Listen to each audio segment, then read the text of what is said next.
जैन योग के 10 सेशन के अंदर आप सभी का स्वागत है। जीतू भाई हमारे साथ जुड़ चुके हैं। जीतू भाई, आपका स्वागत है जैन योग के आज के 32nd सेशन के अंदर। आज जैन योग के इस सेशन में मैं सभी जिज्ञासु भाइयों एवं बहनों का स्वागत करता हूं। पिछले कई स्वाध्याय में हम लोग समाधि तंत्र, समाधि शतक और उपाध्याय यशोविजय जी द्वारा विरचित समाधि शतक ग्रंथ का स्वाध्याय कर रहे हैं। समाधि कैसे प्राप्त की जाए और उसके लिए साधक को क्या करना चाहिए, कौन सी योग्यता अर्जित करनी चाहिए, इस विषय में पूज्यपाद देवानंदी जी और महोपाध्याय यशोविजय जी महाराज ने हमें जो मार्गदर्शन दिया है वह हमें इस ग्रंथ में प्राप्त होता है। समाधि एक अत्यंत महत्वपूर्ण विषय है। पतंजलि ने योग के 8 अंगों का विधान किया है। यम, नियम, आसन, प्राणायाम, प्रत्याहार, धारणा, ध्यान और समाधि। यम से यात्रा की शुरुआत होती है, प्रारंभ होता है, और समाधि शिखर है। यम से प्रारंभ की हुई यात्रा समाधि में संपन्न होती है। समाधि प्राप्त करना साधक का परम लक्ष्य होता है। लेकिन समाधि कैसे प्राप्त की जाए, उसका ज्ञान न होने से जो अड़चने आती है और जो पाने के लिए प्रयास किया होता है वह प्राप्त नहीं हो पाता है। इसलिए इस ग्रंथ का स्वाध्याय हमारे लिए एक बहुत ही बड़ा मार्गदर्शक स्वाध्याय है। हम पूज्यपाद देवानंदी जी ने आत्मा के विभिन्न स्वरूप के बारे में चर्चा कर रहे थे। उन्होंने आत्मा की 3 अवस्थाओं की बात की और ये कहा कि कुछ लोग होते हैं जो बहिरात्म अवस्था में जीवन जीते हैं। कुछ ऐसे साधक हैं जो अंतरात्मा तक पहुंच जाते हैं और कुछ जो प्राप्त करने योग्य हैं उस दिशा में आगे बढ़ने लगते हैं। और जो अंतिम अवस्था है, चरम अवस्था है, वो परमात्मा दशा की है। परमात्मा दशा ये साधक का अंतिम लक्ष्य होता है जो समाधि में प्राप्त होता है। यम से शुरू की यात्रा, यम में पंच महाव्रत की बात आती है, पंच व्रतों की बात आती है। अहिंसा, सत्य, अचौर्य, ब्रह्मचर्य और अपरिग्रह। हमने व्रतों के रूप में इस पांचों तत्वों को मान लिया और उसी को प्राप्त करके जीवन जीने की हमने एक नियम बना करके कोशिश करने लगे। लेकिन यहाँ देखा जाए तो इन 5 महाव्रतों के लिए जो बहुत ही महत्वपूर्ण बात कह रहे हैं वो ये है कि जाति, देश, काल, समय, अनवच्छिन्न, सार्वभौम महाव्रतम। यानी कि किसी देश विशेष के लिए ये 5 तत्वों की बात नहीं है। किसी देश विशेष में अहिंसा का पालन बहुत ही महत्व रखता है और किसी देश में अहिंसा का पालन कोई महत्व नहीं रखता है, ऐसा नहीं है। देश की सीमाओं से परे हैं ये जो आचरण है पांचों बातों का, वो सार्वभौम है। मतलब सभी काल में, सभी देश में, सभी जाति में और पूर्ण रूप से, संपूर्ण रूप से वह मान्य, ग्राह्य, आचरणीय है। ये एक मार्ग बताया कि जीवन में अहिंसा का पालन करना आवश्यक है। अहिंसा के पालन से जीवन में हम जहाँ पहुँचना चाहते हैं, समाधि तक पहुँच सकते हैं। लेकिन समाधि के लिए ये पहला कदम बताया, और उस पहले कदम के अम, जो मुख्य बात बताना चाहते हैं वो ये है कि अहिंसा केवल जीवों की हत्या न करना वहां तक सीमित नहीं है। अहिंसा उससे बहुत आगे की बात है। जब हमारे मन में सभी जीवों के प्रति मैत्री भाव उत्पन्न होता है, तब अहिंसा अपने आप प्रस्फुटित होती है, अपने आप अंकुरित होने लगती है। जब हम दूसरे के प्रति मैत्री भाव धारण कर लेते हैं, तो उसकी हत्या का विचार अपने आप नष्ट हो जाता है। तो मैत्री अहिंसा का बीज है। जितनी मैत्री प्रगाढ़ बनती जाएगी, उतनी ही अहिंसा अपने आप प्रस्फुटित होती जाएगी। अहिंसा का नाम ही यही है कि सभी जीवों के प्रति मैत्री भाव, मनुष्यों के प्रति ही नहीं, मनुष्य से परे जहाँ जीव है, सभी जीवों के प्रति मैत्री भाव अत्यंत आवश्यक है। ये बात हम आगे विस्तार से समझने वाले हैं। यहाँ मैं ये जो पूज्यपाद देवानंदी जी, जिन्होंने ये समाधि शतक ग्रंथ की रचना की, देव इंद्र भी जिनके चरणों की पूजा करते थे, ऐसे पूज्य पाद, पूज्य पूजनीय है पाद चरण जिनके, ऐसे देवानंदी जी ने अ, आत्मा की 3 अवस्था की बात करते हुए ये कहा कि भाई सबसे पहली जो अवस्था है, स्थूल अवस्था है, बाहरी अवस्था है। बाहरी अवस्था में ही जगत के प्रायः करके सभी जीव उसी अवस्था में जीते हैं। उस अवस्था को समझना है, और उस वैसी अवस्था क्यों हमारे अंदर प्रस्फुटित होती है, उस अवस्था से हम क्यों नहीं निकल पाते हैं, वो स्पष्ट रूप से तो नहीं, गर्भित रूप से हमें यहाँ बता रहे हैं। तो उसका रहस्य समझना ही हमारे लिए सबसे बड़ी बात है।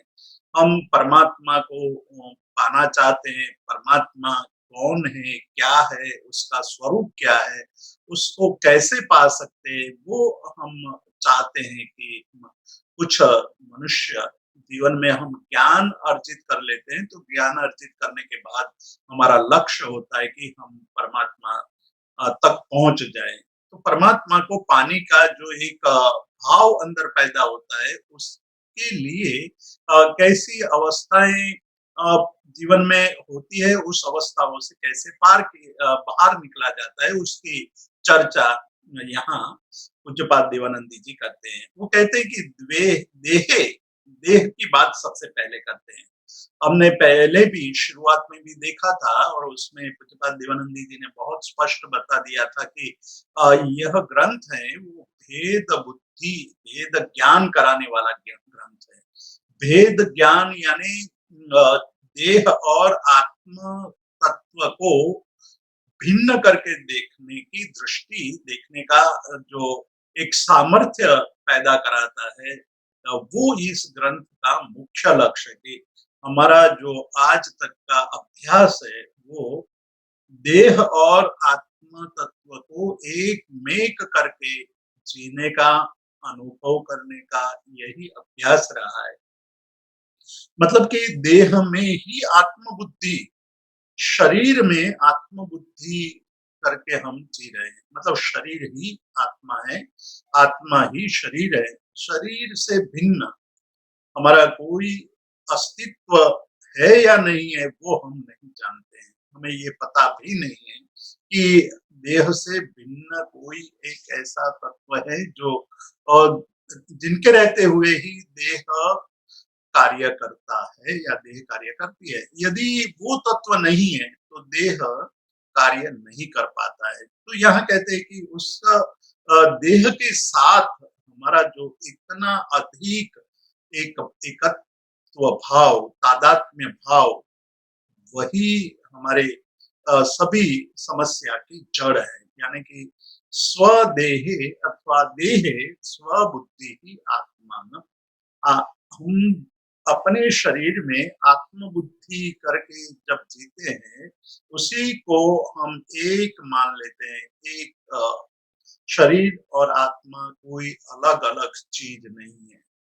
बहुत सारे लोगों ने शरीर और आत्म तत्व पर विचार किया। विज्ञान ने भी ये विचार किया कि आत्मा जैसा कोई तत्व है या नहीं है, और आत्मा जैसा कोई यदि तत्व है तो वो शरीर में कैसा है, किस प्रकार का है, कैसे शरीर को वो संचालित करता है, इस प्रकार की ये चर्चा विज्ञान में भी होती रही। विज्ञान ये खोज करने के लिए काफी प्रयास कर रहा है, किया है। कुछ वैज्ञानिकों ने इसकी खोज करने के लिए जो प्रयोग किए, उस प्रयोग से कुछ ऐसे नतीजे प्राप्त हुए जिसके कारण शरीर और आत्मा के विषय में थोड़ा ही बहुत थोड़ा बोध हुआ, लेकिन वो भी सम्यक नहीं है। मूल बात पर हम आए तो हमारा जो धर्म और विज्ञान, ये दोनों के बीच में क्या अंतर है, उसका जब तक हमें बोध नहीं होगा तब तक हम धर्म के द्वारा विज्ञान को समझने की कोशिश करते हैं, प्रयत्न करते हैं, और विज्ञान के द्वारा धर्म को समझने की कोशिश करते हैं। यही हमारी सबसे बड़ी समस्या है। धर्म एक चेतन तत्व को पाने का अभ्यास, पाने की एक मुहिम है, जबकि विज्ञान पदार्थ के स्वरूप को खोजने की, पदार्थ के स्वरूप को समझने की कोशिश करता है। तो विज्ञान जब पदार्थ की खोज करने पर लगा है, तो पदार्थ का मतलब है कि कोई अन्य पदार्थ, कोई जैसा पृथ्वी, पानी, जल या अग्नि, आकाश, वायु आदि तत्व के स्वरूप को पहचानने की खोज करने की कोशिश विज्ञान की है। और जब विज्ञान बाह्य पदार्थ को ही खोज करने में लगा है, तो उसके लिए सबसे बड़ा प्रश्न ये आता है कि क्या देह की तरह ही कोई एक पदार्थ है जो आत्मा, जिसको धर्म आत्मा कहता है, धर्म उसको आत्मा कहकर पुकारता है, क्या वही देह की तरह ही कोई पदार्थ है? वो समस्या विज्ञान के सामने आकर के खड़ी होती है। तो वो जब समस्या आती है, तो यही बात वहां आकर के सामने आती है कि देहे स्वबुद्धि, देह में स्वबुद्धि, यानी कि देह ही स्व है और स्व ही देह है। और उस का जो निश्चय हो जाता है बार बार अभ्यास के कारण। पिछली बार हमने एक बात कही थी कि जो बात हम दोहराते हैं वो वैसी ही हमें दिखाई देने लगती है। मतलब एक ही चीज बार बार दोहराते हैं तो वो चीज हमें वैसी दिखाई देने लगती है। यहाँ जो ये बात, यह सिद्धांत इस तरह लागू होता है कि हमने देह और आत्मा, ये दो तत्वों को भिन्न मानने की या भिन्न अनुभव करने की कोशिश ही नहीं की है, और केवल देह और आत्मा दोनों को एक मान करके जीने का अभ्यास रहा है। और वो अभ्यास इतना घनिष्ठ हुआ कि जब देह को कुछ होता है तो हम मानने लगते हैं कि मुझे कुछ हुआ है, मैं दुखी हूँ, मैं सुखी हूँ, आदि आदि बातें हमारे जीवन में अ, अनुभव पर आने लगती है। और उसमें एक और तत्व भी काम करता है, वो है मन। मन एक ऐसा तत्व है कि वो मनुष्य को अपने जो अनुभव है, उस अनुभवों को पदार्थ में आरोपित करने की कोशिश करता है। इसीलिए तो हम जो देखते हैं वहाँ हम कोई ना कोई चीज आरोपित कर देते हैं। मतलब कि जब एक पदार्थ को देखते हैं तो उस पदार्थ में राग या द्वेष जो मन में पड़े हुए हैं, वो आरोपित कर देते हैं। वो वस्तु हमें प्रिय है या अप्रिय है, वो हम आरोपित कर देते हैं, और आरोपित करके हम वैसा ही व्यवहार करने लगते हैं कि हमने मान लो कि कोई एक पदार्थ में सुख की कल्पना करके उसको पाने की कोशिश की, तो मन उस वस्तु में अपने हिसाब से राग का आरोपण कर देता है या द्वेष का आरोपण कर देता है। यदि राग का आरोपण किया है तो आरोपित वस्तु पाने से हमें सुख मिलेगा ऐसा मानने लगते हैं, और यदि आरोपित वस्तु हमें अ, द्वेषपूर्ण भाव से आरोपित कर दी है तो वो वस्तु प्राप्त होने से कभी भी सुख नहीं मिल सकता है, ऐसा हम मानने लगते हैं। तो मन की ये अद्भुत कमाल है। मन के द्वारा ही हम जीते हैं, और जब तक हम मन के द्वारा जीते हैं तो मन का जैसा चाहता है वैसा ही आरोपण करके पदार्थ के प्रति उनका व्यवहार होने लगता है। इस समस्या का समाधान ये समाधि तंत्र देता है। वो पहली बात करता है कि आज तक हमारा जो एक अभ्यास बार-बार रटन यही रहा है कि देह ही आत्मा है, आत्मा ही देह है।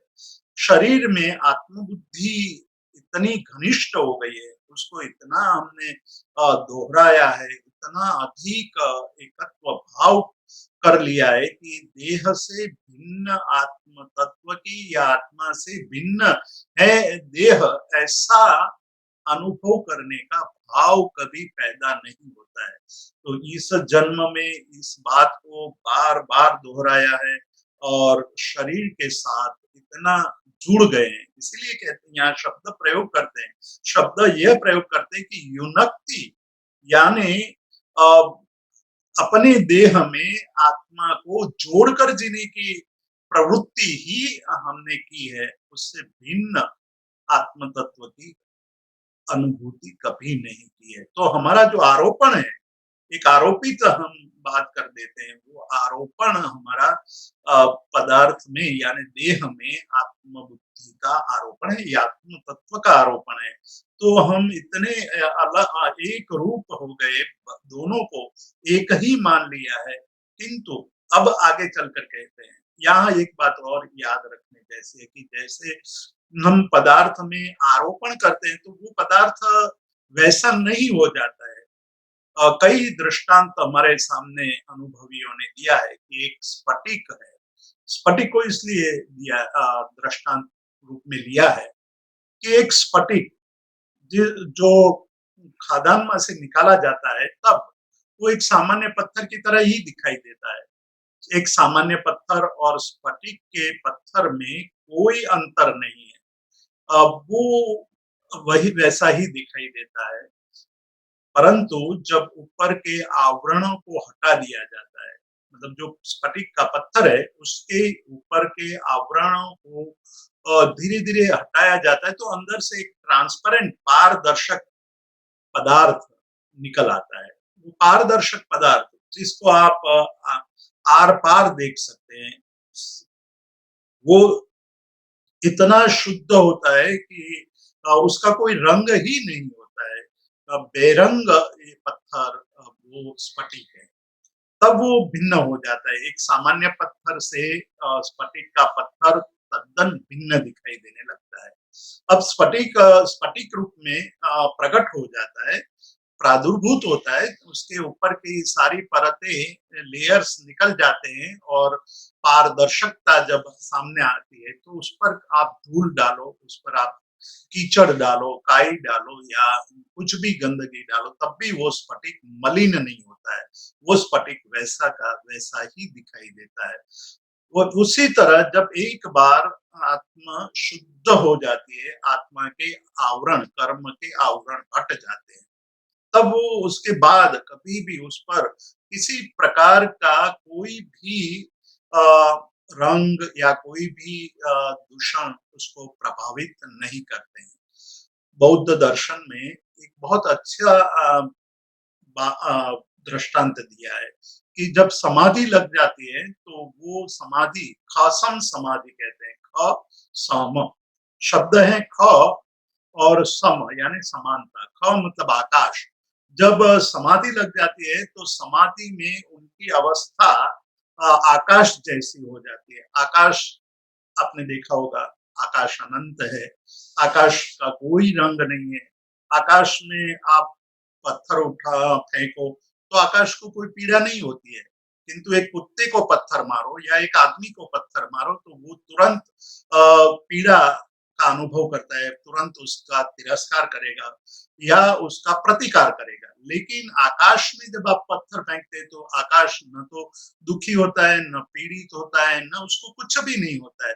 तो आकाश की तरह हो जाता है। जब समाधि हो जाती है तो कोई अपशब्दों का पत्थर फेंकता है हमारे प्रति, कोई हमारी निंदा करता है, कोई हमारा प्रशंसा करता है, तो हमें उसका कोई भी फ़र्क नहीं पड़ता है। और भी बात करते हैं कि आकाश के अंदर अभी थोड़े दिन पहले होली का त्योहार गया।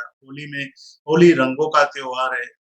कपड़े पर यदि रंग डालते हैं, कपड़े पर यदि रंग पड़ता है तो वो कपड़ा उस रंग का हो जाता है। उस रंग में कोई अ, मतलब कपड़ा वही रंग का हो जाता है, परंतु आकाश में जब आप रंग उड़ाते हैं तो आकाश क्षण भर के लिए रंग वाला दिखाई देता है, लेकिन तुरंत ही बेरंग हो जाता है। आकाश कभी रंगों से रंगता नहीं है। उसी तरह आकाश में कीचड़ फेंका जाए तो कीचड़ से आकाश कभी मलिन नहीं होता है। तो ये खसम समाधि बहुत एक उत्तम कोटि की अवस्था है। जब समाधि में लीन हो जाते हैं तब स्व आत्मनि आत्मधिहि, अपने आत्मा में ही आत्मत्व की बुद्धि पैदा होती है। यहाँ जो कहा है श्लोक में कि स्व आत्मनि एव आत्मधिहि, अब जब समाधि लगने लगती है, समाधि की स्थिति में आगे बढ़ने लगते हैं, तब स्व आत्मनि, अपनी आत्मा में, वो अपने आप में आत्मधि पैदा होती है, आत्मबुद्धि। अभी तक जो बुद्धि थी वो देह में आत्मबुद्धि थी। देह हूँ मैं, देह हूँ, उस प्रकार की बुद्धि वो बहिरात्म अवस्था की बुद्धि है। जब तक देह में आत्मबुद्धि है तब तक वो देह को अपना स्वरूप मान करके जीता है। लेकिन जब साधना की यात्रा में आगे बढ़ने लगता है, साधना करने लगता है, तो स्व आत्मनि एव, अपने आत्मा में अपने आत्मा को ही आत्मा मानता है, उससे बुद्धि उसकी बनती है। तब वो देह और आत्मा को भिन्न कर लेता है। यहाँ कहते हैं वियोजयति, वियोजयति, योजयति योजन करता है, उस प्रकार का आचरण करता है। लेकिन वि यानी अलग करके, भिन्न करके, भिन्न करके जीने का अब अभ्यास शुरू हो जाता है। मतलब कि वो मानने लगता है कि मुझे जो कुछ भी हो रहा है वो मुझे नहीं हो रहा है। मेरे सामने जो कोई भी प्रसंग घटनाएं घट रही है वो उसका सुख या दुख तो देह को हो रहा है, मेरे मुझे कुछ भी नहीं हो रहा है। पिछली बार हमने सिकंदर की एक घटना की बात की थी और उस समय जो गुरु को लेने के लिए गया था सिकंदर स्वयं, एक गुरु को अपने देश में ले जाने की कोशिश करता है, तो वो सिकंदर अंत में कहता है, आदेश देता है, तो कहता है कि मैं आदेश नहीं मानूंगा। आदेश नहीं मानोगे तो तुम्हारा देह काट दिया जाएगा, तुम्हारा मस्तक शिरच्छेद किया जाएगा, यानी मस्तक शरीर से काट करके फेंक देंगे। तो कहा कि भाई ठीक है, मुझे उससे कोई पीड़ा नहीं होगी, मुझे उससे कोई फर्क नहीं पड़ता है, क्योंकि जिस तरह से तुम मेरे शरीर को काटोगे तब मेरे शरीर को काटते हुए तुम देखोगे, उसी प्रकार मैं भी अपने शरीर को कटते हुए देखूंगा, क्योंकि मैं शरीर नहीं हूँ, मैं शरीर से भिन्न आत्म तत्व हूँ या आत्मा हूँ। इस प्रकार की जो बुद्धि उत्पन्न होना, इस प्रकार का एक वियोजयति, यानी भिन्न करके, अलग करके देखने की जो एक अवस्था आ जाती है, इसी को अंतर्दृष्टि कही है। आनंद गंज जी महाराज जब परमात्मा के सामने स्तुति करते हैं तो परमात्मा के सामने बैठ करके वो परमात्मा से क्या मांगते होंगे। एक योगी जिन्होंने सब कुछ छोड़ दिया है, सब कुछ छोड़ करके भी प्रार्थना कर रहे हैं, सब कुछ छोड़ करके भी वो परमात्मा की भक्ति कर रहे हैं, तो एक आश्चर्य की बात है। हमारे लिए एक आश्चर्य ये हो जाता है कि कोई संसारी होता है, वो संसारी को संसार में कुछ पाने की अपेक्षा रहती है, लेकिन योगी को क्या अपेक्षा होती है? योगी क्या मांगता होगा, परमात्मा के पास उनके अपेक्षा क्या हो सकती है। तो ये जब हम संशोधन करते हैं, इस पर हम चिंतन करते हैं, तब योगियों ने जो परमात्मा के सन्मुख बैठ करके उनकी भक्ति करते हुए जो मांगा है, उसको हम देखेंगे तो पता चलेगा। वो ये कहते हैं कि इतने काल तक मैं परिभ्रमण करता रहा, संसार में दुखों को झेलता रहा, दुख से मुक्त होने की पूर्ण भावना थी, किंतु मैं उस भावना को परिपूर्ण नहीं कर पाया। अनेक अनेक भवों तक मैं यही कामना करता रहा। ये हमारी सुख प्राप्त करने की भावना या सुख प्राप्त करने का प्रयत्न इस भव का नहीं है। इससे भी पूर्व कई भवों का ये तो शास्त्रकार तो यहाँ तक कहते हैं कि अनादिकाल से जीव की प्रवृत्ति सुख पाने की रही है, लेकिन सुख पा नहीं सका है।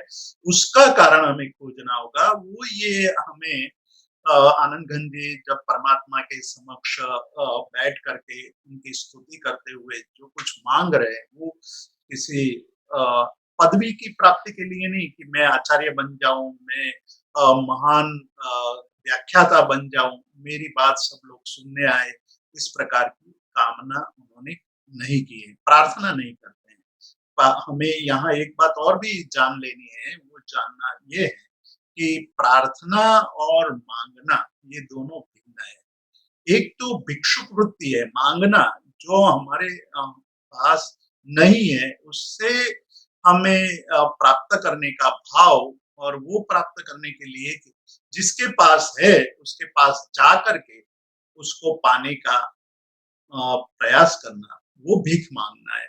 लेकिन हमारे अंदर अत्यंत प्रेम पूर्ण प्रीति होकर के उनके साथ उनके जैसे बनने की भावना, उसमें समर्पित हो जाने की भावना, वो प्रार्थना है।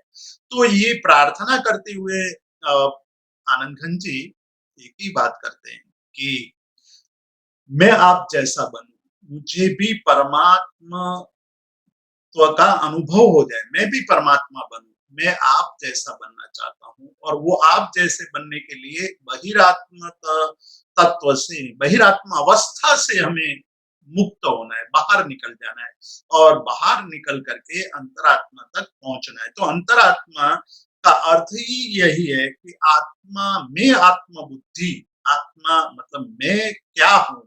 में हमने बहुत दिनों से ये बात बार-बार दोहराई है कि मनुष्य जन्म का सबसे शाश्वत कोई प्रश्न हो, या मनुष्य जन्म की सबसे बड़ी महत्वपूर्ण खोज हो, तो वह यही है कि मैं कौन हूँ, उसका वो प्रश्न मन में उठे और उसकी खोज करने का प्रयास हो। वही सबसे बड़ी उपलब्धि है मनुष्य जन्म की कि मैं कौन हूँ।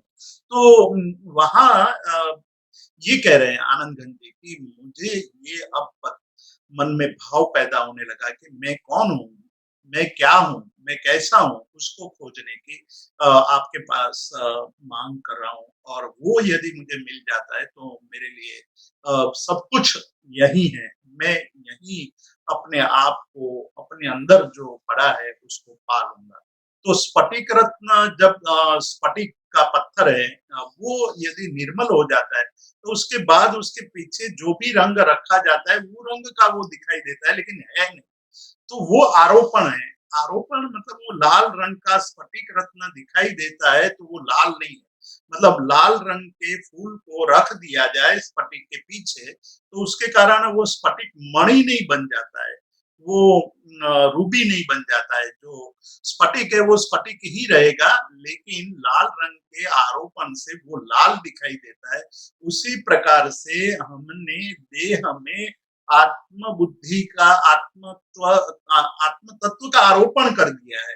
तो देह आत्मा जैसा दिखाई देता है, लेकिन आत्मा देह नहीं बन जाती है, या देह आत्मा नहीं बन जाती है। आरोपण आरोपित वस्तु वैसी बन नहीं जाती। ये सबसे पहली बात यहाँ कुछ बात देवानंदी जी कर रहे हैं। और वो आरोपण करने की बुद्धि जो हमारे अंदर उत्पन्न हो जाती है, वही हमारे जो समस्या है, उस समस्या का मूल कारण है कि हम अंतरात्मा में आत्मबुद्धि प्राप्त नहीं कर पाते हैं, उसका कारण है एक महत्वपूर्ण हमारा दोष या एक महत्वपूर्ण कारण है वो ममत्व बुद्धि है।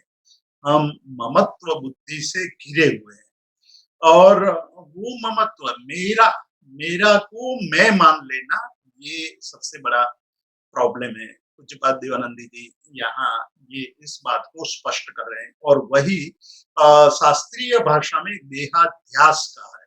अध्यास मतलब भ्रम, भ्रम के कारण ही हम ये प्रवृत्ति करते हैं। भ्रम जो जैसा नहीं है वो वैसा देखने का प्रयास या वैसे देखने की बुद्धि वो भ्रम पैदा करती है। भ्रम का अर्थ है कि जो जैसा नहीं है वैसा देखना। हमने दृष्टांतों के द्वारा जाना है कि एक मृग जब रण में फंस जाता है, गर्मी के दिन होते हैं, दोपहर का समय है, भीषण गर्मी है और उस समय यो मृग को हिरण को प्यास लगती है। जो प्यास लगती है तो पानी को खोजता है, दूर दूर उनको पानी दिखाई देता है, वो दूर दूर पानी को देख करके पानी पाने के लिए दौड़ता है। अब हम भी जानते हैं कि वहां रण में पानी की संभावना नहीं है, लेकिन सूर्य की किरणों के कारण एक भ्रम पैदा होता है, दूर दूर पानी दिखाई देता है और पानी को पाने के लिए वो दौड़ता है। ये दौड़ उनकी आजीवन यानी जीवन भर चलती रहती है। एक तरफ रण है, दूसरी तरफ गर्मी के दिन है और तीसरी तरफ प्यास है। हमारी प्यास है सुख पाने की। हमारा देह है वो हमारे लिए भ्रम का कारण बन जाता है कि देह से सुख प्राप्त होगा और देह के प्रति हमारा ममत्व भाव आ जाता है। तो ममत्व भाव होने के कारण देह में आत्मत्व का आरोपण कर देते हैं कि मैं ही देह या देह ही आत्मा है। इस प्रकार का आरोपण हो जाने के कारण ज्ञान, दर्शन और चारित्र जो आत्मा का लक्षण है, ज्ञान आत्मा का लक्षण है, दर्शन आत्मा का लक्षण है और चारित्र आत्मा का लक्षण है, उसको भूल करके हम देह में जो ममत्व बुद्धि पैदा हुई है उसको ही हमारे जीवन का सर्वस्व मान लेते हैं। तो चैतन्य जो तत्व है उस चैतन्य तत्व से भिन्न जो पुद्गल तत्व है, देह है वो पुद्गल तत्व है और आत्मा है चैतन्य तत्व। चैतन्य को भूल करके पुद्गल में चैतन्य का आरोपण कर देते हैं। जिस प्रकार स्फटिक के पीछे लाल रंग रख देने से स्फटिक लाल दिखाई देता है किंतु लाल है नहीं, उसी तरह देह चैतन्य से भिन्न है, पुद्गल स्वरूप है। पुद्गल में जड़त्व है, जड़ में चैतन्य का आरोपण कर देते हैं। चैतन्य का आरोपण कर देने से जड़ को चेतन मान लेता है और चेतन को पाने वो जड़ में चेतन की बुद्धि होने से जड़ में सुख प्राप्त करने की कोशिश करता है। अब यहाँ जो ये भ्रम पैदा हुआ है, विभ्रम पैदा हुआ है, अध्यास जिसको कहा है शास्त्रीय भाषा में, उस अध्यास को जब तक हम तोड़ेंगे नहीं, उस अध्यास को हम बराबर समझेंगे नहीं, तब तक ये इससे मुक्त नहीं हो सकते। तो उसको उसके लिए ये कहा कि भेद ज्ञान आवश्यक है। भेद ज्ञान का मतलब है दोनों भिन्न है, दोनों एक नहीं। हमारी जो आज तक की बुद्धि है वो दोनों को एक मान करके, मतलब कि जो हिरण रण में फंसा हुआ है वो किरण के द्वारा जो एक पानी होने का भ्रम पैदा होता है उसको पानी मान करके पाने के लिए दौड़ता है। उसी प्रकार जीव है वो पुद्गल में सुख प्राप्त करने के लिए दौड़ता है और ये दौड़ निरंतर चलती रहती है। जड़ से इस चेतन को सुख नहीं मिल सकता है, वो बात हम भूल जाते हैं। किंतु जो यहाँ भ्रम पैदा हुआ, विभ्रम पैदा हुआ है, वो उसके द्वारा ये मानने लगते हैं कि जड़ से ही सुख मिल सकता है। इसलिए जड़ के प्रति पुद्गलों के प्रति दौड़ता रहता है, पुद्गलों को प्राप्त करके सुखी होने का, पुद्गल को प्राप्त करके खुश होने का वो एक भाव पैदा कर लेता है, वो भाव भी मिथ्या है। इसीलिए जो भ्रम है उसको मिथ्या कहा है, मिथ्यात्व कहा है। जहाँ भ्रम है वहाँ मिथ्यात्व है। जब तक मिथ्यात्व का नाश नहीं होगा अर्थात भ्रम का नाश नहीं होगा, तो यहाँ जो समाधि शतक में भ्रम को तोड़ने के लिए जो कहा गया है वो भेद ज्ञान का, कि भेद ज्ञान जब पैदा हो जाता है, जब ये बात पैदा हो जाती है कि भेद है, दोनों भिन्न है, एक चेतन तत्व है, एक जड़ तत्व है, दोनों पृथक है, दोनों भिन्न है, दोनों एक नहीं है, या एक में दूसरे का आरोप कर देने से वो वैसा नहीं बन जाता है।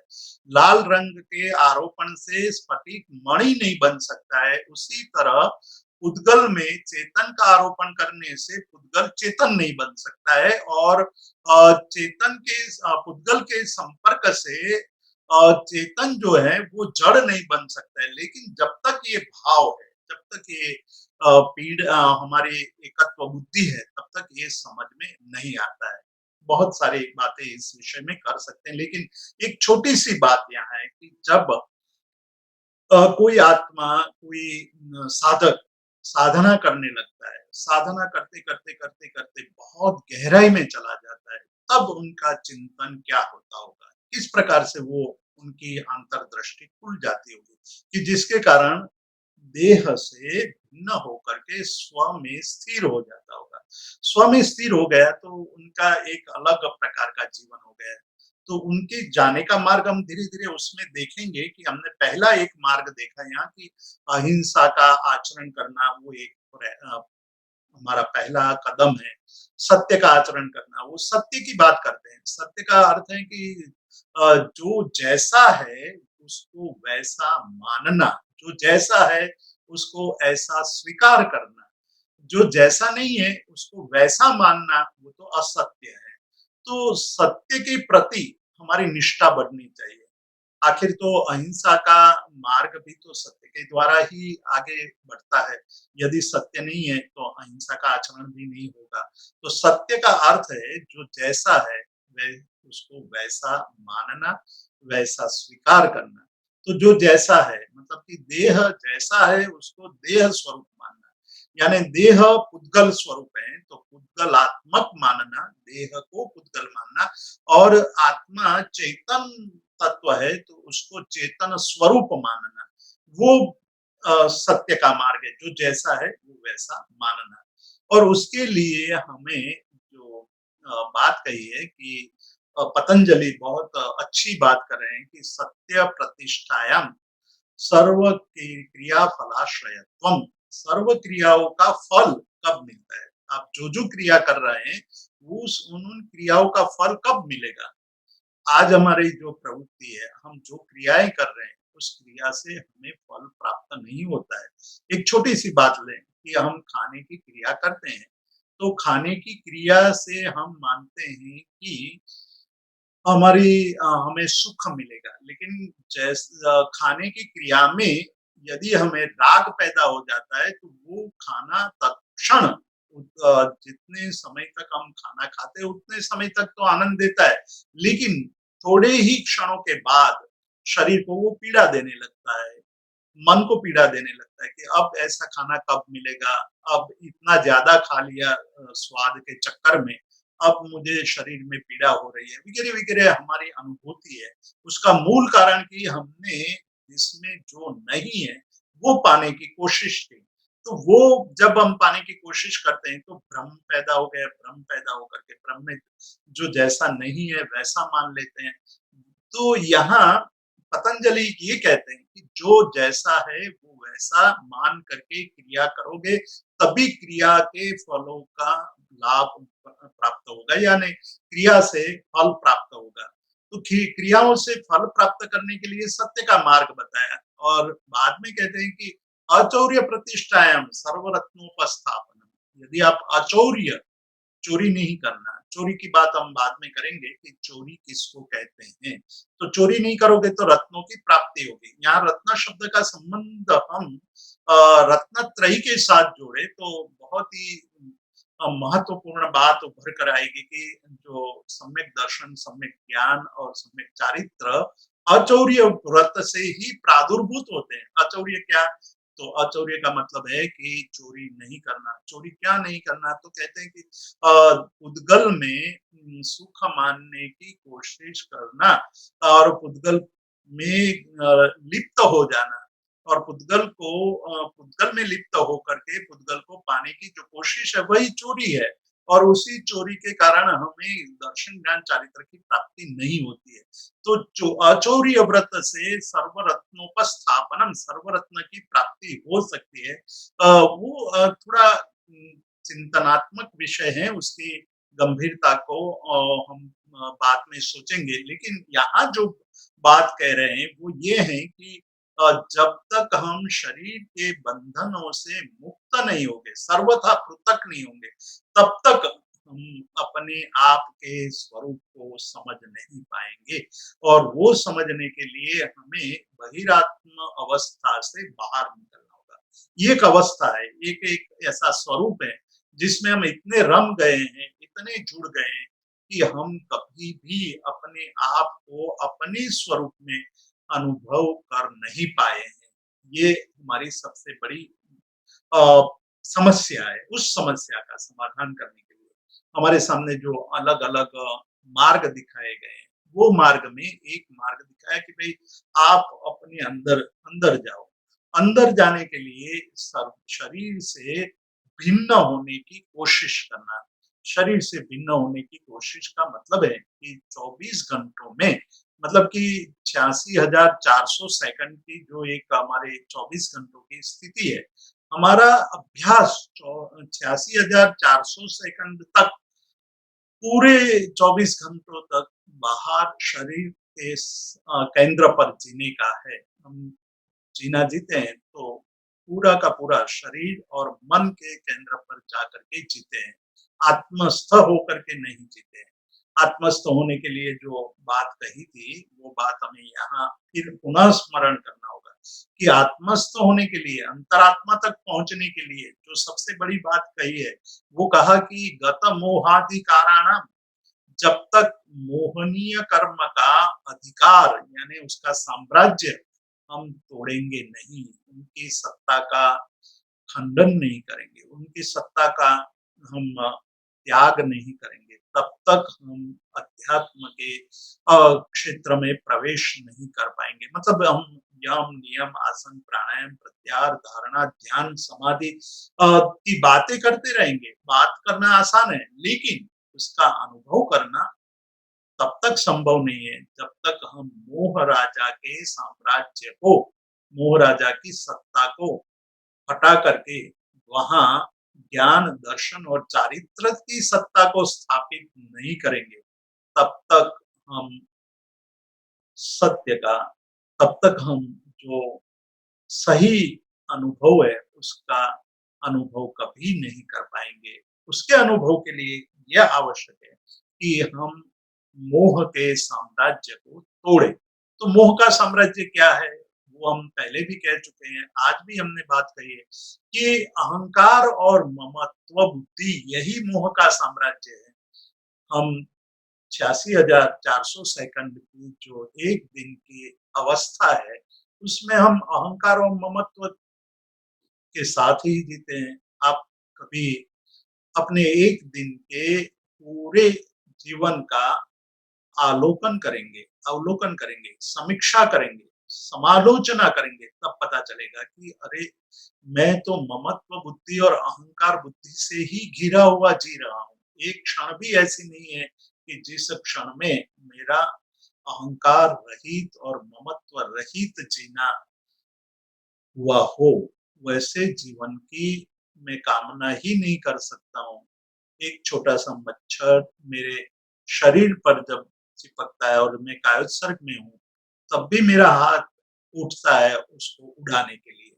तो ये हुआ कि ये ममत्व बुद्धि उस समय भी जागृत है, जिस समय हम कायोत्सर्ग की प्रतिज्ञा लेकर बैठे हैं कि ताव कायम ठाणेनम मोणेनम जायणम अप्पाणम वो सिरामी जा, मतलब तब तक मैं अपनी काया का त्याग कर रहा हूँ, कायोत्सर्ग कर रहा हूँ, काया का उत्सर्ग कर रहा हूँ, ऐसी प्रतिज्ञा लेकर बैठे, वहां भी हम प्रतिज्ञा का पालन नहीं कर पा रहे हैं। तो हम हमारे अंदर ये एक छोटा सा दृष्टांत यही दिखाता है कि हमारे अंदर शरीर के प्रति जो आसक्ति है, ममत्व बुद्धि है, यह मेरा शरीर है, वैसा जो भाव है वो जीवन के साथ इतना घुल मिल गया है कि पुद्गल के पिंड को आत्मा समझकर जी रहे हैं। जब पुद्गल के पिंड को आत्मा समझ करके जी रहे हैं तो पुद्गल तो जड़ है, जड़ में आत्मत्व का आरोपण किया है, आत्म जड़ में कभी ज्ञान दर्शन चारित्र संभव नहीं है और वहां से हम पाना चाहते हैं कि मुझे सब कुछ वो मिल जाए जो तीर्थंकर परमात्मा को मिला है, वो मिल जाए कि जो गौतम स्वामी को मिला था, वो लब्धि मिल जाए, वो प्रभाव हमें मिल जाए, तो वो संभव नहीं है। वो संभव तब हो सकता है जब हम भेद ज्ञान करें। भेद का मतलब है देह और आत्मा की भिन्नता का अनुभव, एहसास, ये अनुभव पैदा हो जाए। तो उसके लिए हमें मन के अनुभव से परे जाना होगा। हमारा मन, मन से जीने की कोशिश कर रहे हैं हम। मन जैसा है, मन के अंदर जैसे संस्कार पड़े हैं, वैसा ही हम आरोप कर देते हैं। आरोप करते हैं तो हम उस पदार्थ को वैसा ही मानने लगते हैं, प्रिय अप्रिय मानने लगते हैं। व्यक्ति में हम प्रिय अप्रिय का आरोपण कर देते हैं। हम व्यक्ति में आत्म तत्व की अ, दृष्टि या आत्म तत्व की अनुभूति नहीं करते हैं। इसलिए यह व्यक्ति अच्छा है या यह व्यक्ति बुरा है, इस प्रकार का हम अनुभव करने लगते हैं। तो जब तक हमें भेद नहीं पता चलेगा, तब तक हमें कोई अनुभव नहीं हो सकता है। तो इसलिए आचार्य सूत्र में जो बात कही, मूढ़ि गुणे कर्म शरीरकम, कर्म शरीर को वो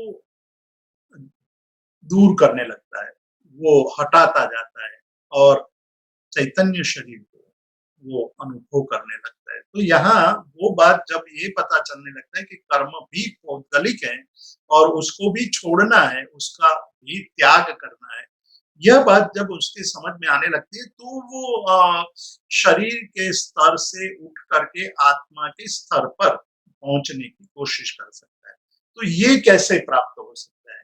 उसके लिए हमने कायोत्सर्ग की बात कही, लेकिन उस यहाँ जो सैद्धांतिक रूप से बात कर रहे हैं वो ये कह रहे हैं कि ध्यान के द्वारा आप वहां पहुंच सकते हैं, यानी स्वरूप में लीनता द्वारा। ध्यान का मतलब है स्वरूप में लीनता, स्वरूप में लीनता, स्व में लीनता, अपने में लीनता, जो अभी हमने बार बार दोहराया कि एक व्यक्ति 86,400 सेकंड तक निरंतर स्वरूप में नहीं, पररूप में ही लीन है। तो उस पररूप में लीन रहने की जो उनकी तीव्रतम अभ्यास है, उस अभ्यास को काटना है। तो उसके लिए ध्यान आवश्यक है। ध्यान के द्वारा स्वरूप में लीनता आती है। स्वरूप में जब लीनता आती है तो उनको पता चलने लगता है कि ये शरीर के बंधन से मुक्त ऐसा मैं एक जीव हूँ और हमेशा मुक्त होने की मैं कोशिश करूंगा। मैं अपने आप को हमेशा इससे पर हो जाने की कोशिश करना चाहता हूँ। तो ये जब तक पता नहीं चलता है तब तक हमें कुछ भी लाभ नहीं हो सकता है। तो मन से परे होने की बात कर रहे हैं। कबीर ने एक बहुत अच्छी बात कही कि भाई जब मैं मेरे को खोजने चला था तब मैं अब मेरे को नहीं पा सकता, लेकिन मैं जब मैं को भूल गया, मैं अपने को भूल गया तो मैं मेरे को पा सका। मतलब अपने को भूलना यानी देह से भिन्न आत्म तत्व की समझ पैदा होना। देह मैं हूँ ये भूल करके आत्म तत्व में हूँ, वो अनुभूति, वो बात हमारे जीवन में जब तक एक अनुभूति के स्तर पर नहीं आएगी, तब तक मैं को नहीं भूल सकते, तब तक मन को हम पकड़ करके बैठे हैं, मन को पकड़ करके जीवन जीते हैं, तब तक मैं को तोड़ नहीं सकते हैं। मन के पार होना होगा, मन के पार होने का मतलब है कि भेद ज्ञान है, उसका अनुभव, भेद ज्ञान से देह और आत्मा भिन्न है, ये समझना है और उसको समझ करके जीना है, तो सदा के लिए मुक्ति के द्वार खुल जाते हैं। जब भेद ज्ञान हो जाता है तो मुक्ति के द्वार खुल जाते हैं। तब हमें ये पता चलने लगता है कि देह कुछ और है और आत्मा आत्म तत्व कुछ है और है। तो ताव कायम ठाणेनम मोनेनम झानेनम अप्पानम भो सिरामी, वो एक मार्ग है, वो एक द्वार है, वहां से प्रवेश हो सकता है। एक भेद बुद्धि का बोध हो सकता है और भेद बुद्धि का बोध होते ही हमारी जो एकत्व बुद्धि है, देह के साथ आत्मा के होने की जो एकत्व बुद्धि है, वो बुद्धि का नाश होता है, उसको छोड़ सकते हैं हम। इसीलिए कहते हैं कि देहेषु आत्मधिया जाता पुत्र भार्यादि कल्पना, संपत्ति आत्मनः स्थाभिर मन्यते आहतम जगत। पूज्यपाद देवानंदी जी बहुत दुखी होते हैं जगत की स्थिति को देखकर, क्योंकि एक करुणावान संत है, करुणा है अंदर, और करुणा जब ये किसी व्यक्ति को बहुत बड़ी शक्ति मिल जाए, बहुत बड़ा अवसर मिल जाए और उस अवसर को वो गवाता हुआ देखे, तो पीड़ा होती है। उनको ये लगता है कि ये कितना मूर्ख है, जो एक बहुत बड़ा अवसर मिला है, उस अवसर को वो सिद्ध नहीं कर पा रहा है, उसको गंवा रहा है। उसके पास बहुत बड़ी संपत्ति होते हुए जब भीख मांग रहा हूँ, भिक्षा मांग रहा हूँ, तब ये जो ज्ञानी है, जो अनुभवी है, उनको पीड़ा होती है, उसको करुणा मन में पैदा होती है कि इसके पास सब कुछ होते हुए मांग रहा है। एक भिखारी भीख मांग रहा था और एक 2 घटना की बात करके आज के स्वाध्याय को विराम दूंगा कि यहाँ जो आत्म जगत शब्द का प्रयोग किया है पूज्यपाद देवानंदी जी ने, कि ये पूरा जगत हत हो रहा है, मतलब दुखी हो रहा है, पीड़ा प्राप्त कर रहा है, उसको देख करके मुझे बहुत पीड़ा हो रही है, करुणा बुद्धि से ये बात कर रहे हैं। तो एक आचार्य हरिभद्र सूरी के जीवन की घटना है। जब आचार्य हरिभद्र सूरी ने दीक्षा नहीं ली थी, तब उनके एक मित्र थे, बहुत ही धनवान मित्र थे। उनके पास संपत्ति की कोई कमी नहीं थी। बड़ी हवेली थी, बहुत बड़ा उनका व्यापार था, अपार संपत्ति थी और उसके बाद आचार्य मतलब हरिभद्र पुरोहित ने दीक्षा ले ली और आचार्य हरिभद्र सूरी बन गए। आचार्य हरिभद्र सूरी बन गए तो एक दिन उनके पास वो उनके मित्र जो धनवान थे, उनका पुत्र आकर के उनको नमस्कार करता है और कहता है कि भाई हमारे पर कृपा करो कुछ। हमने ऐसा सुना है कि जैन साधुओं के पास बहुत बड़ी लब्धियां होती है और उसके कारण कई लोगों को लाभ होता है, तो आप हमारे पर कृपा करो। तो आचार्य हरिभद्र सूरी तो भाप गए कि ये वही लड़का है जो मेरे मित्र का लड़का है और आज वो भिक्षुक बन करके मेरे सामने आया है। तो उनको बहुत आश्चर्य हुआ कि कैसे ऐसी स्थिति निर्मित हो गई। तो उन्होंने कहा कि ठीक है, मैं तुम्हारे घर आऊंगा कल गोचरी के लिए और भिक्षा के लिए आऊंगा, मैं तब आपको कुछ उपाय बताऊंगा। दूसरे दिन आचार्य हरिभद्र सूरी उनके घर पर गए और उनके पास कुछ भी नहीं था। सारे डिब्बे खोल-खोल करके देखने लगा कि अंदर से कुछ निकले और मैं आचार्य हरिभद्र सूरी को कुछ भिक्षा में दूँ। बाद में केवल एक डिब्बे में कुछ मुरमरे थे, वो निकाले और उनको दिए। तब आचार्य हरिभद्र सूरी हँसने लगे। आश्चर्य हुआ उनको। तो वो लड़के ने पूछा कि क्यों हँस रहे हैं? क्योंकि तुम्हारे पास इतना सारा धन है, फिर भी आप भिक्षुक की तरह प्रवृत्ति कर रहे हो। उन्होंने एक स्तंभ की तरफ इशारा करके ये बात कही थी। तो वो समझ गया वो लड़का कि ये इशारा इस स्तंभ की तरफ, एक खंभे की तरफ कर रहे हैं और आचार्य हरिभद्र सूरी तो वहां से निकल गए इतना कह करके। तो उस लड़के ने उस खंभे को खोदा और अंदर नीचे से रत्न निकले। कहने का मतलब ये था कि आपके पास बहुत सारा धन होते हुए भी भिक्षुक की तरह यदि प्रवृत्ति करते हैं तो संतों को, महात्माओं को बहुत आश्चर्य होता है। उसी प्रकार यहाँ भी ये कहते हैं कि मनुष्य के पास अपार संभावनाएं पड़ी हुई है, अपार संभावना पड़ी हुई है, फिर भी वो भिक्षुक की तरह भीख मांगते हुए जीवन जी रहा है, तो मुझे आश्चर्य हो रहा है। पूज्यपाद देवानंदी जी ये कह रहे हैं। वैसी एक घटना है कि एक भिखारी भीख मांगता था, तो भीख मांगते हुए वो कई सालों तक भीख मांगता रहा। तो एक आदमी ने उनको कहा कि भाई तुम भीख मांग रहे हो, कभी आपने देखा कि आपके पास क्या है? तो उन्होंने कहा नहीं मुझे नहीं पता। तो कहा तुम जहाँ बैठे हो वहीं धन पड़ा हुआ है। तो उसके जाने के बाद उसने जहाँ बैठता था वो भीख मांगने के लिए उसको खोदा, तो अंदर से बहुत बड़ा धन निकल आया।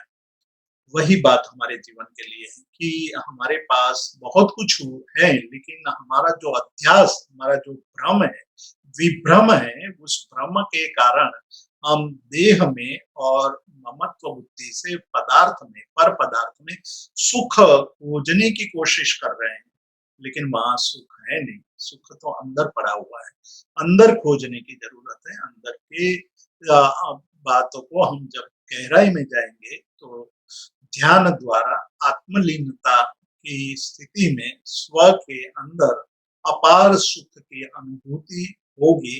ये बात यहाँ ये कहते हैं कि देहेषु आत्मधिया, देह में यानी पर में आत्मबुद्धि यानी पर मैं हूं, इस प्रकार की बुद्धि होने के कारण वो पुत्र, भार्या, भाई बहन आदि की कल्पना करता है, वो मेरा है ऐसी कल्पना करता है और उसमें सुख खोजता है। लेकिन स्वार्थ के कारण जब तक स्वार्थ की पूर्ति होती है तब तक वो सारे प्रिय प्रिय लगते हैं, लेकिन जैसे ही स्वार्थ खंडित होने लगते हैं तो प्रिय भी अप्रिय होने लगते हैं। या केवल पुत्र, भार्या आदि अप्रिय लगने लगते हैं ऐसा नहीं, माता-पिता भी अप्रिय लगने लगते हैं। माता-पिता के प्रति भी हमारा भाव बदल जाता है। जब तक हमारा स्वार्थ पूर्ण होता रहता है तब तक हमें वो अपने लगते हैं। जैसे ही हमारे स्वार्थ की पूर्ति खंडित होने लगती है, वही लोग हमारे लिए अप्रिय बन जाते हैं। इसलिए कहते हैं कि ये मूल कारण तो देह में आत्मधि है, उसी प्रकार पर पदार्थ में भी आत्मधि होती है। पर पुरुषों में, पर व्यक्ति में आत्मधि हो जाती है। इसलिए जब तक स्वार्थ की पूर्ति होती है तब तक पुत्र प्रिय होता है, तब तक भार्या यानी पत्नी प्रिय होती है, तब तक हमें माता पिता अच्छे लगते हैं, तब तक हमें संपत्ति से सुख मिलता है ऐसा मानने लगते हैं। लेकिन जब कोई रोग उत्पन्न हो जाए और डॉक्टर ये कह दे कि भाई इस रोग की दवाई आज तक खोजी नहीं गई है, तो उसको ये लगने लगता है, असार लगने लगता है कि इतनी संपत्ति होते हुए भी मैं अपने रोग को मिटा नहीं सकता हूँ, तो इसका क्या मतलब है? तब उसमें असारता का बोध होने लगता है। तो यहाँ कहते हैं कि इसके मूल जड़ कोई है, मूल कारण कोई है, तो परमे अपनत्व की बुद्धि ही ये दुःख का कारण है। परमे अपनत्व बुद्धि की जब तक समस्या हल नहीं होती है, तब तक ये पूरा जगत हतम यानी पीड़ित है, दुखी है। उसी के कारण वो अपने महत्वपूर्ण अवसर को हाथ से गंवा रहा है। तो यहाँ तक हम आज के स्वाध्याय को तो विराम देते हैं और मैं नील भाई को आगे के कार्यक्रम के लिए माइक समर्पित करता हूँ। Thank you so much Jitu भाई फॉर सच अ वंडरफुल स्वाध्याय। मैं दर्शकों से कहना चाहूंगा कि अगर किसी को कोई भी प्रश्न है तो आप हैंड रेज कर सकते हैं। भावना बेन आप पूछ सकते हैं। પ્રણામ જીતુભાઈ। हाँ जी प्रणाम। હા, આપે જે કીધું ને કે ધ્યાનની અવસ્થા માટે એટલે સ્વમાં એન્ટ્રી લેવા માટે ઠાણેનમ મોણેનમ ધ્યાનેનમ અપાણમ પૂસિરામી। हाँ जी। હા, તો હવે એટલે એ જે આપણે કાયોત્સર્ગની મુદ્રામાં કાયોત્સર્ગ કરીએ છીએ એ જ ગણવાનું કે એનાથી ઉપરાંત પણ કોઈ ध्यानની अवस्था હોઈ શકે? ये यहाँ एक बात याद रखनी है, वो एक प्रक्रिया है ध्यान में प्रवेश करने की, और उस प्रक्रिया में हमें गहराई में जाना होगा। ये यूट्यूब पर मेरे कायस्थ के व्याख्यान है, करीब 6 व्याख्यान है, उसको आप सुन सकते हो। उसको सुन करके आपको ये पता चलेगा कि रियल में ताव कायम ठाणेनम मोनेनम जानेनम अप्पाम गोस्वामी का क्या मतलब है।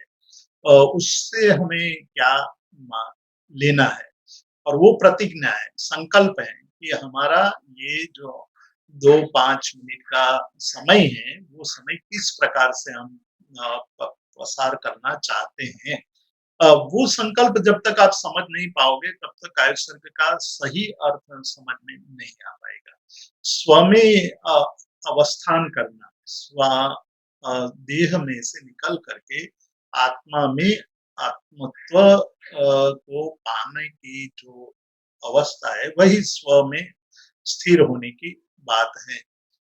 किंतु हम लोग पर में से निकल नहीं पाते हैं। देह की जो इतनी अ, लंबे अरसे से हमारी एकमेकता है, तादात्म्य भाव है, उसके कारण ताव कायम ठाणेनम मोनेनम जानेनम अप्पाणम घोषिरामि बोलने के पश्चात भी मतलब संकल्प का हमें पता नहीं है, इसलिए शाब्दिक प्रक्रिया हो जाती है। शाब्दिक प्रक्रिया होने के कारण हम परमे से निकल करके स्व में स्थिर होने की क्रिया कर रहे हैं, ये हमें पता ही नहीं है।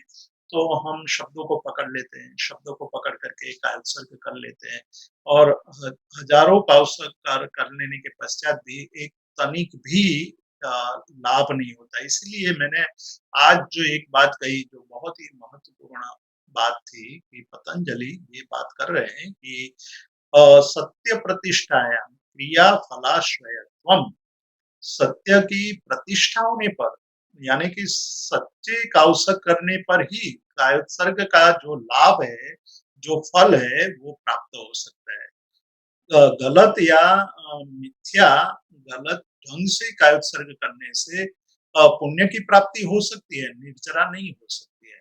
क्रिया शुभ होने के कारण उससे जो लाभ होना चाहिए वो लाभ शुभ कर्म के बंध के स्वरूप में होगा।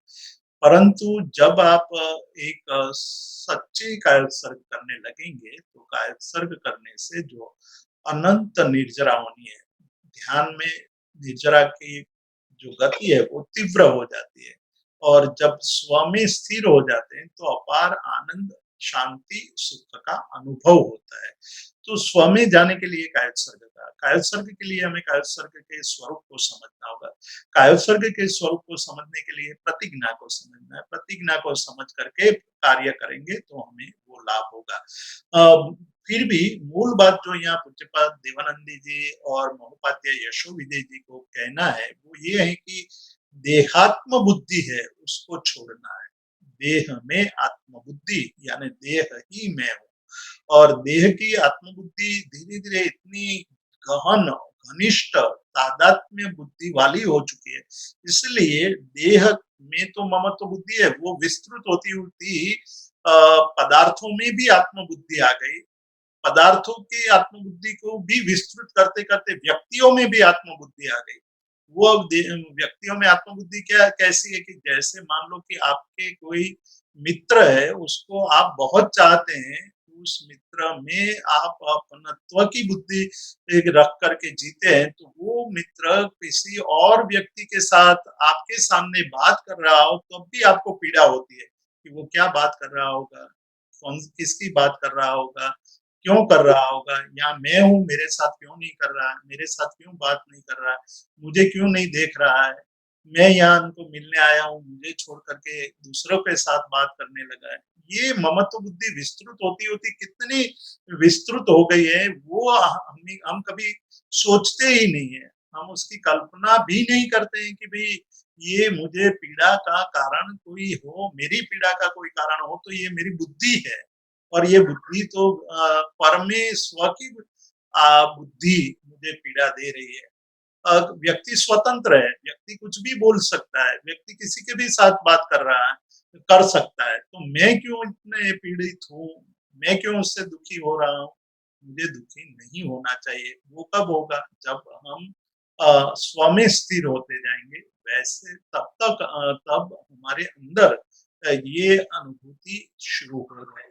तो ये यहाँ पूज्यपाद देवानंद जी और उपाध्याय यशोविजय जी जो बात कर रहे हैं वो बहुत महत्वपूर्ण है कि भाई ये जब तक भेद बुद्धि अनुभूति के स्तर पर नहीं आएगी, केवल ये बोल देने के नहीं बात बनती है, किंतु अनुभूति के स्तर पर लानी होगी कि मैं कौन हूँ, मैं क्या हूँ, मुझे क्या प्राप्त करना है, वो प्राप्त करने के लिए मुझे क्या करना चाहिए, वो हमारे अंदर स्पष्ट रूप से जागृत होना चाहिए, इतनी जागृति होनी चाहिए। उसी जागृति से ध्यान में प्रविष्ट हो सकते हैं और ध्यान में प्रविष्ट होने से आत्मा अ, आत्मा में अवस्थान होता है और आत्मा अवस्थान से सुख की अनुभूति होती है। Thank you so much Bhavna ji. Next question Jitubhai Ashaben. તમે આપણે હમણાં વાત કરી કે 86,400 સેકન્ડ આખા દિવસની. હવે જસ્ટ મને એક વિચાર આવતો હતો વારંવાર, વર્તમાન ક્ષણમાં રહો. જેટલો પ્રયોગ તમારો વર્તમાન ક્ષણમાં રહેવાનો થાય એટલી તમારી જાગૃતિ વધતી જાય. એટલે જેટલી અવેરનેસ હોય તો જ તમારે વર્તમાન ક્ષણમાં રહી શકાય. અને એટલો વખત તમે માત્ર જાણનપણામાં જ રહો એ વર્તમાન ક્ષણમાં, અને જરાય ન ભૂત ન ભવિષ્ય કંઈ ન આવે એટલી બધી સ્ટીલનેસ અંદર તમને વર્તાય અથવા એનો અનુભવ થાય તો એ અવેરનેસ તમને આ દેહ બુદ્ધિ મન બુદ્ધિ એમાંથી દૂર કરી શકવામાં મદદરૂપ થાય. કારણ કે દેહનો અધ્યાસ તો જેમ તમે કહો કે મચ્છર આવે છે ને આપણે હલી જઈએ છીએ, એ એટલું બધું અઘરું પડે છે. પણ વર્તમાન ક્ષણમાં રહો તો મને તરત જણાય કે ઓ હવે આ મચ્છર આવ્યું, મને જણાય કે હવે આ વિચાર આવ્યો, આ અને તરત જ એક અવેરનેસ થી એનાથી છૂટા પડાતા જાય. એટલે અભ્યાસ અને વૈરાગ્ય ભાવ બે બાબતો पर शास्त्रकारों भार मूके છે. वो कहते हैं कि केवल अभ्यास से काम नहीं होगा और केवल वैराग्य से भी काम नहीं होगा, दोनों साथ में साथ साथ चलने चाहिए। अभ्यास बहुत ही आवश्यक है, अभ्यास बहुमान पूर्वक करना चाहिए और जागृत अवस्था में करना चाहिए और साथ ही साथ वैराग्य भाव भी होना चाहिए कि मेरे पास जो समय है उतने ही समय में मुझे अपना कल्याण साध लेना है। और ऐसी जब बात आ जाती है तो अन्य व्यर्थ बातों में हम अपना समय लगाएंगे नहीं, हमारा समय गवाएंगे नहीं, हम अपनी ही साधना में निरंतर लगे रहेंगे। तो ये आवश्यक है कि अवेयरनेस लाने के लिए, वर्तमान में स्थिर होने के लिए, भूत और भविष्य की कामनाओं को और स्मृति को दोनों को त्याग करना, दोनों का त्याग करना ही वैराग्य है। तो वो त्याग करके वर्तमान में रहने का अभ्यास करने से निश्चित रूप से लाभ होता है और ऐसे करने से धीरे धीरे हम आगे बढ़ते रहते हैं। सो इसी के साथ हमारे सभी प्रश्न कंप्लीट होते हैं। सो जीतू भाई आज के सेशन को यहाँ विराम देंगे और जगत के सभी जीवों का कल्याण हो, जगत के सभी जीवों का मंगल हो, जगत के सभी जीव हमारे मित्र हैं, कोई भी हमारा वैरी नहीं है, इस भावना के साथ प्रार्थना। अणु परमाणु शिव बनी जाओ, आखा विश्व नु मंगल थाओ, सर्वे जीवो मोक्षे जाओ। हामेमी सव्व जीवे सव्वे जीवा खमंतु में, नित्य में सव्व भुवेसु वैरम मज्जन केणई, सर्वथा सौ सुखी थाओ, पापना कोई आचरो, राग द्वेषति मुक्त बनीने समता सौ समाचरो।